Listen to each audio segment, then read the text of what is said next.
This is Sessions with Sara Cate and Ashley, a podcast that explores the feelings, emotions, and experiences of what it means to be human in this world.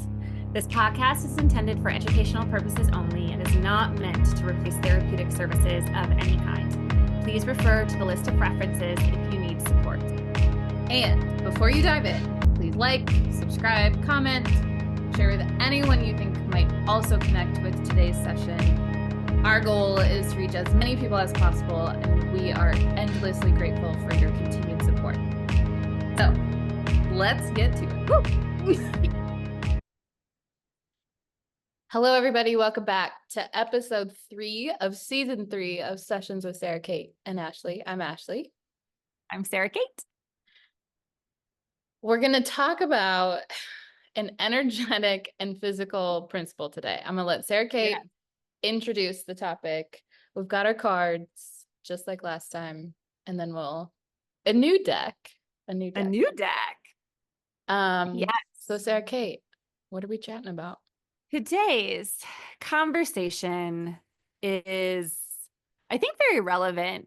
Well, what isn't relevant that we are talking about realistically?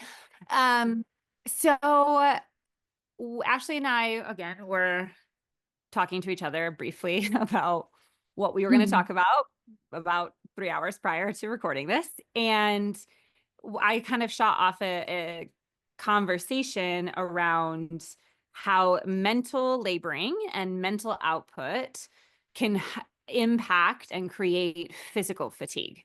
And I think, in our society, we have these big old brains that do a hell of a lot of thinking. And we don't give a lot of credence to the fact that that's likely impacting our physical capacities and our physical energetics to continue to engage. And how we really, the mind-body connection is something that Ashley and I are so passionate about, and helping kind of create a coherence or a cohesiveness between those two things in our bodies. And so this feels like, especially right now, with all of the information that we are inundated with externally, and on top of what it is that we already are feeling, thinking, experiencing in our own personal worlds on a day-to-day basis, like really the epidemic, I think, of chronic fatigue and fibromyalgia and a lot of the autoimmune are in direct relationship to this concept of how much that mental laboring can create physical implications for us. And we really need to be looking at that and starting conversations around that if we haven't considered it before. Yeah, totally. We talked about, I think it was the last session or maybe the first episode of just how we're getting information in so many different ways now. Like the way we get information is so different. It's constantly at our fingertips, where before we had to wait till the nightly news, right? So to bring some context into the amount of thoughts per day. Yes. It's estimated that the average person has around 60,000. I'm reading this number right. 60,000 thoughts every single day. Of those, 75% are negative and 95% are repetitive. So we're repeating the same stories over and over. And we talk a lot on here about the things that we're repeating and how we stay kind of on one track because it's comfortable. But this kind of helps illustrate why there's some concrete evidence behind that, because we're literally thinking the same thing often. Over and over. Yeah. Was that number? It was 95 were repeated? 95% are repetitive. But almost 100% of your thoughts are repeated. And of those, of the thoughts that you have, 70% are negative. Yeah. So imagine that impact, not only when we talk about feeling shame, we know how heavy shame is, or when we talk about feeling criticism or doubt or anything difficult, grief, right? If we think about the thoughts being in those categories about shame, about criticism, about grief, about doubt, the impact then on your physical body, on your physical structure of carrying the weight of that, of that 95%, how how it's shocking really anyone's walking and we're not all just crawling through life. For me, it would be a slither. Yeah. Like Yeah. if we really slowed down probably enough to recognize the weight and the intensity of that in our bodies. Totally. Yeah. Yeah. And okay, so we've done so many exercises on here, right? About like the somatic processing of this is like, where do you feel it in your body, and describing that a whole lot.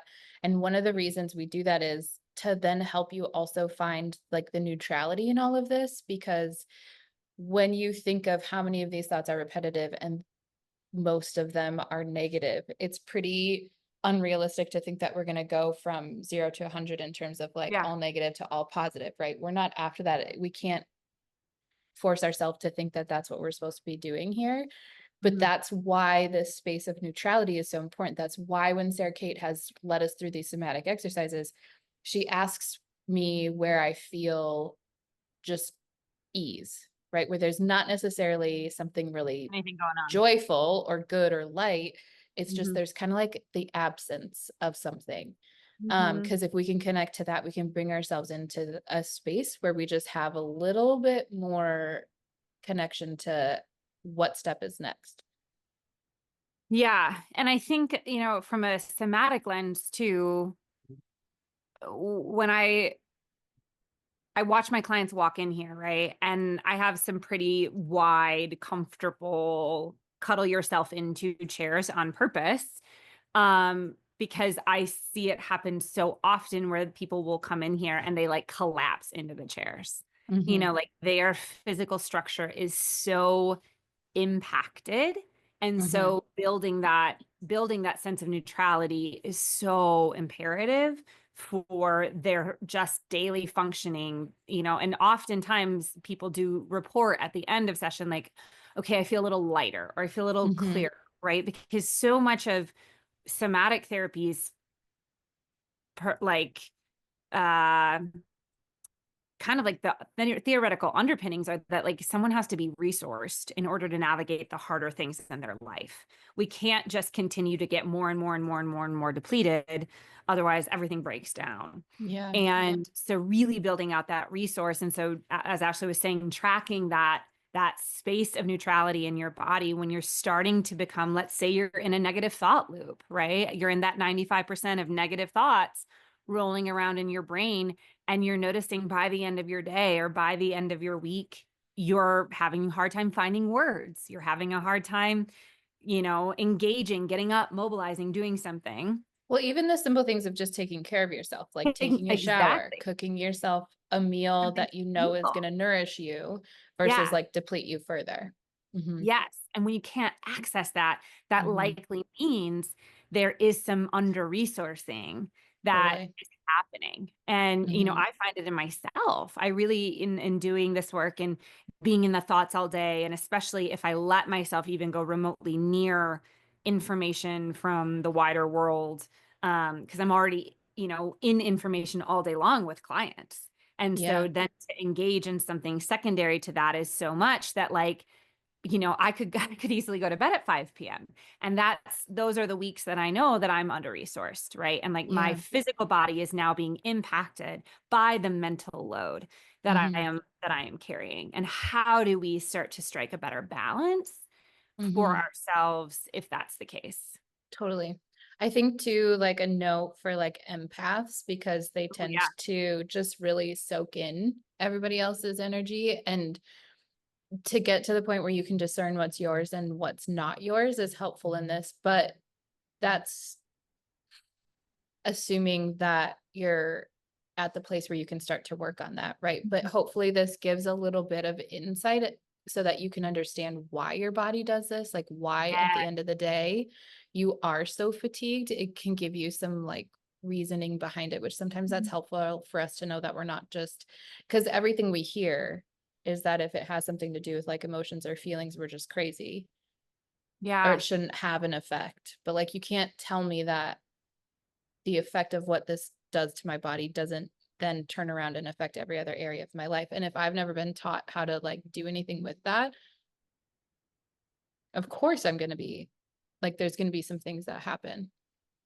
Yeah, well, and long term, right? Like Right. if we think about it, like from a chronic, Right. Yeah. That's what I'm, disease or yeah, chronic, yeah, fibromyalgia, exactly.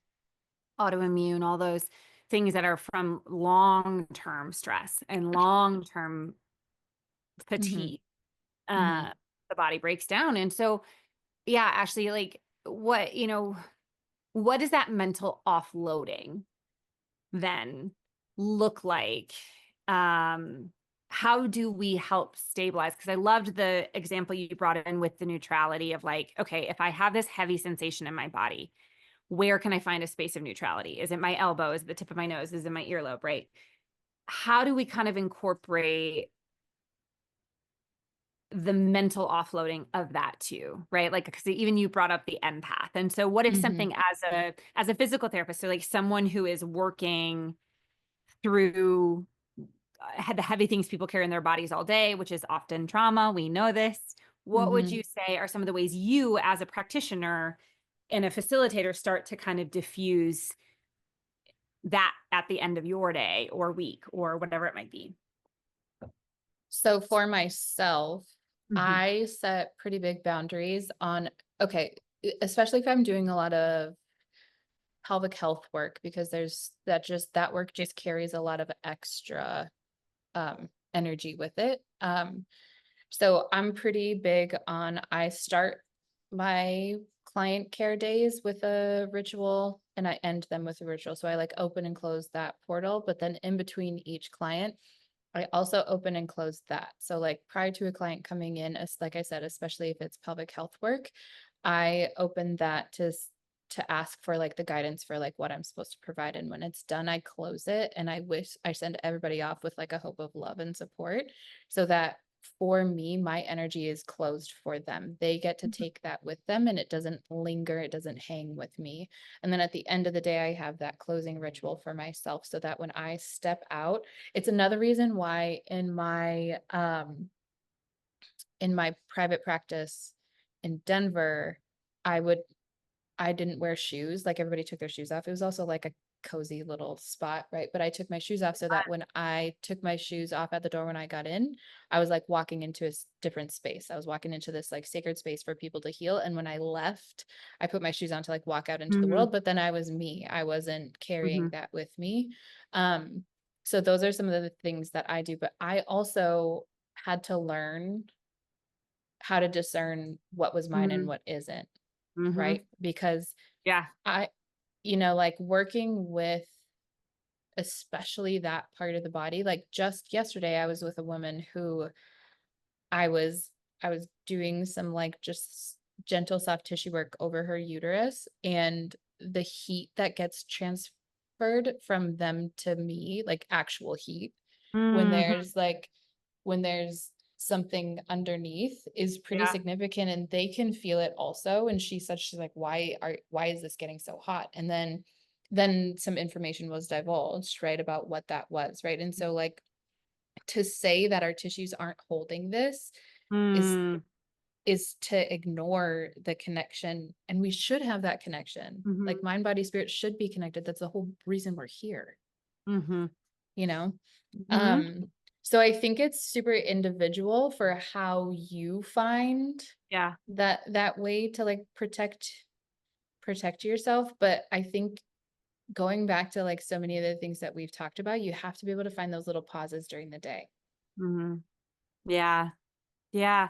And taking and like and giving yourself permission to take them, and like I think some of the headliners for what everyone could do would be simple things like maybe you start a meditation practice, Hmm. maybe you disengage from social media or any additional noise throughout your workday, right? Or you limit your time. I think it's having boundaries around your evenings or your weekend days. Like I think those are some that like we all, as specifically speaking here in North America, we do not have a good balance with. Hmm. Um, and having that like really, really robust boundaries around our personal time. Yeah, I think that could get stronger. totally. But keep in mind also that I think of the places that we miss the mark sometimes in protecting our energy actually, and like helping us move through these times and like the really heavy days, where it is having the community around you that is supportive. Because on the days that you are Yeah. so mentally fatigued and you do feel like there is a little bit of a collapse coming, it's okay to have a collapse when we're in community, right? That's what Yeah. community is for. So don't forget that, like, yes, we want to find these pauses during the day. We want you to have these rituals, the meditation. If meditation is for you, then it's the meditation practice. If it's going for a walk, then it's the walk, right? Some of those Mhm. things can be done solo, but don't forget that we're here to be in community Connect. as Yes. humans. And that can also be another really big area of support for all of this. Totally. Well, and it's in correct, direct response and in opposition to the messaging that we're alone. Yeah. Right? Because Right. to be alone, can mean isolation, and isolation is Mm-hmm. deeply unsafe for us as a Mm-hmm. species, in fact. Right. And so, yeah, so finding those balances, but like I even know for me, like I need a balance of community and I need a balance of solitude.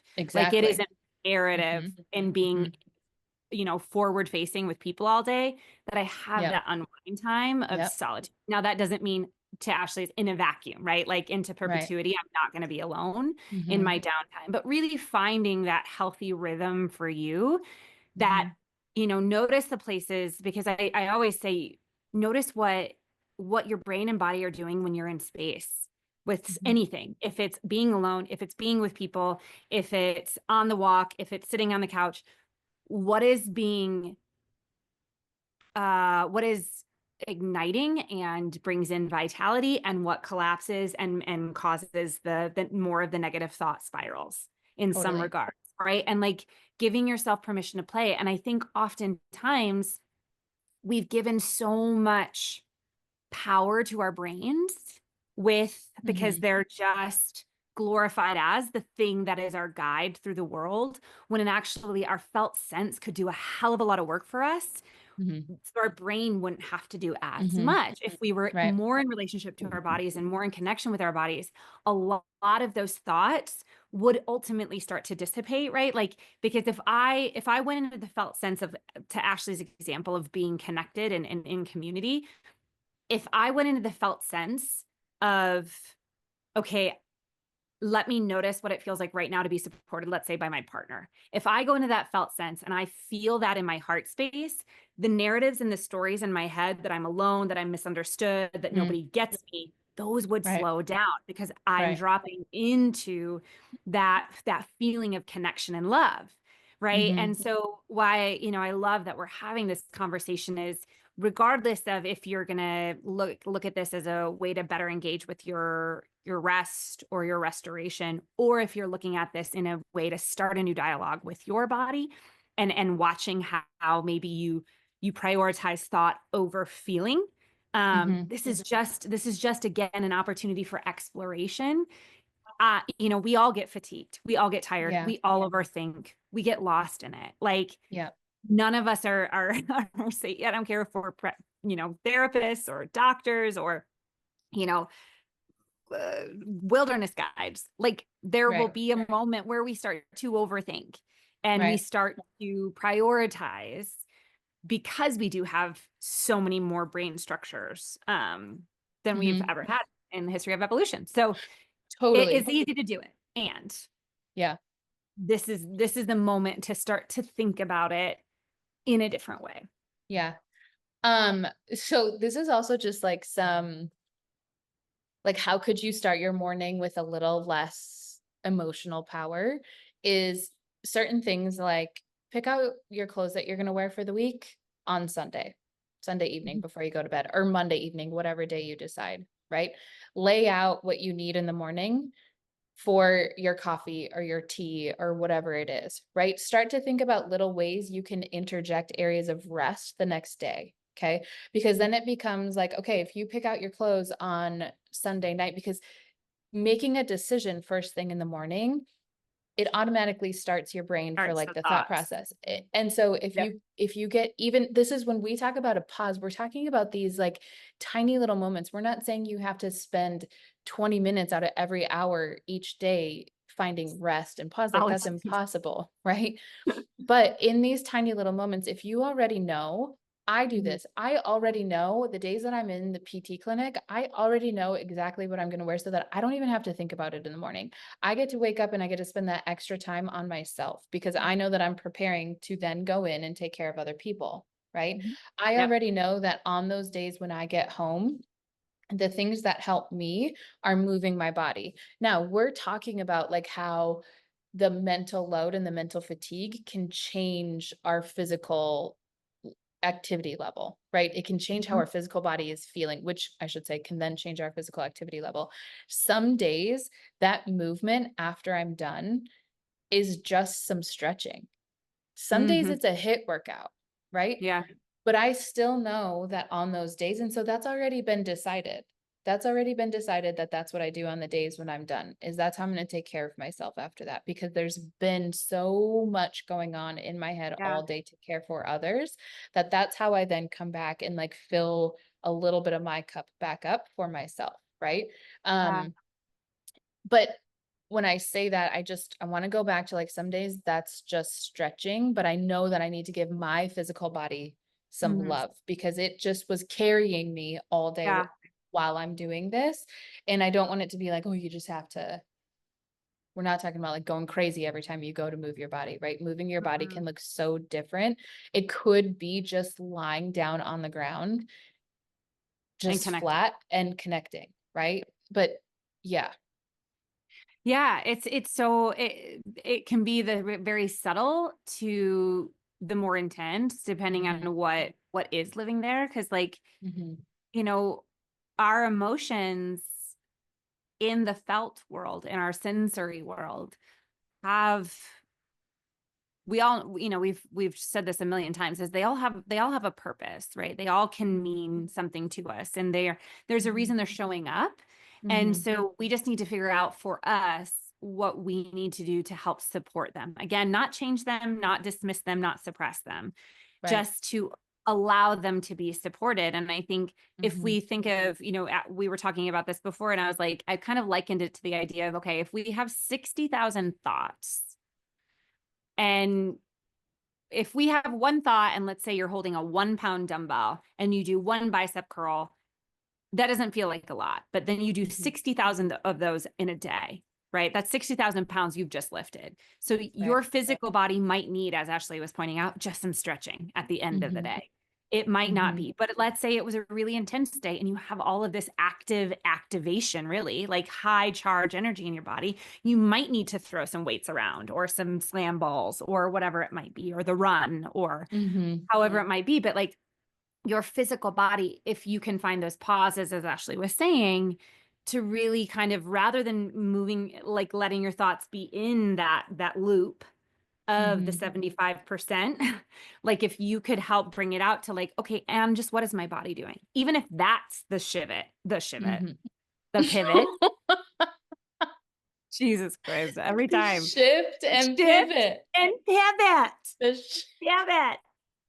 If you can find the pivot to your body, you're giving your brain a break. Ashley's gonna have a heyday with this one. I am just never gonna be able, it's like when I said subscribe. It's just gonna be haunt me for ages. Okay, subscribe and shivit. Subscribe, It's pivot. just, It goes, you who know. knows? What is it in my Polish lineage that makes me use those sounds? But yeah, if we can find that shivit to our bodies, it does help even create that little bit of a pause and little bit of a just a skip in that loop Yep. of maybe the negative vitriol that we Mhm. might be on. So Totally. And really oh, sorry. changing that. No, go ahead. Well, that is just really important because you talked about like we're trying to create a little speed bump in that loop, even, Yes, right? Because again, yes. we're not trying, we can't go 0 to 100, right? But if we just create the slightest Mm-hmm. Mm-hmm. little bump in the road so that we can kind of move away from like that path that we were going on ever so slightly, right? Mm-hmm. It's just enough to catch it and say like, oh, okay, there is a little pause here. Yep. We can move a different Something direction. different. Yeah. Yeah. Yeah. And Ashley and I have a plan to talk about neuroplasticity, which is what we're talking about there, is helping create new thought processes and patterns for your brain. But it's so true. Like we just sometimes need just a hair, a smidge to the left, really, of a shift in order to feel, think, be, experience something different.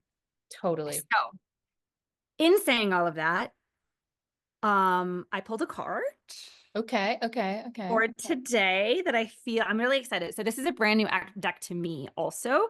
It's called the Untamed Elemental by Tassia Van Ree. So we'll put that in the show notes, but it works with all of the elements. So fire, air, ether, water, earth. And then she has some like wild mystic cards as well. But I feel like this one's really interesting because today we're talking about really designing and deciding what you need to do to help offset the mental laboring that can create the physical fatigue, and how do we bring into balance more of that. And what Ashley was really speaking to earlier, which is like you have to find for yourself what it is. And so I love energetics of this. It's the sun card. Oh, I love that. The sun is right like the center of the solar system.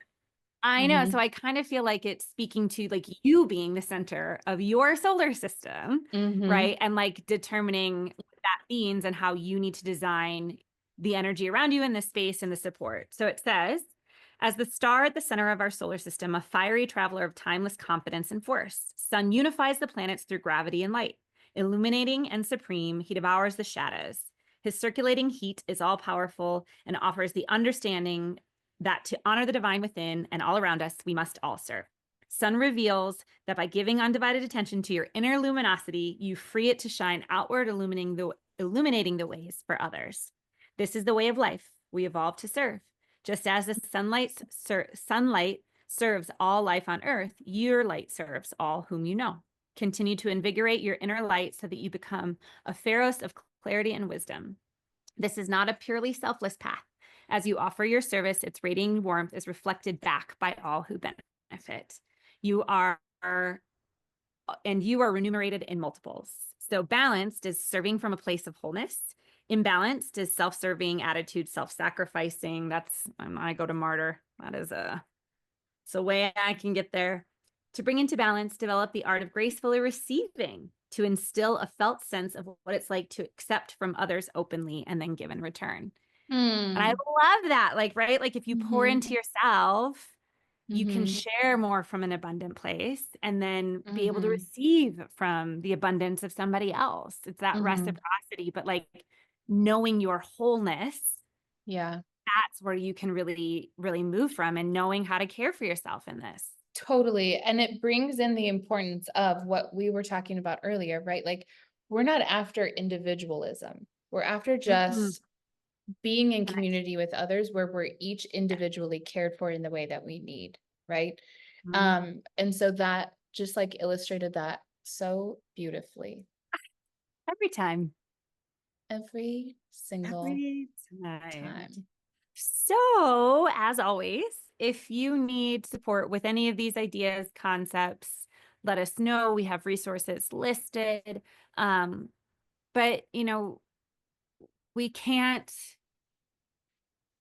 highlight enough that no matter what type of fatigue you are experiencing, care and connection really is the medicine for that. And if it's care for yourself or care for others or care from others for you, remembering that, like we have this time that we're in has always been, I mean, I don't know a time in history that hasn't been without some degree of intensity, but this one we're inundated. It's all consuming. And so, really recognizing that you are a body in this world and in this place, and you need care and connection is going to be the antidote to a lot of what is happening. Shine your light. All of it. Totally. Be the light. Aw, Sara Cate. Look at that full circle. That was so good. I'm space cadet today. Okay. So remember, the resources are listed. Yes. If you feel like this was helpful, share it with anybody who you think also might benefit. Yes. And we'll see you next time. We'll see you next time. Bye.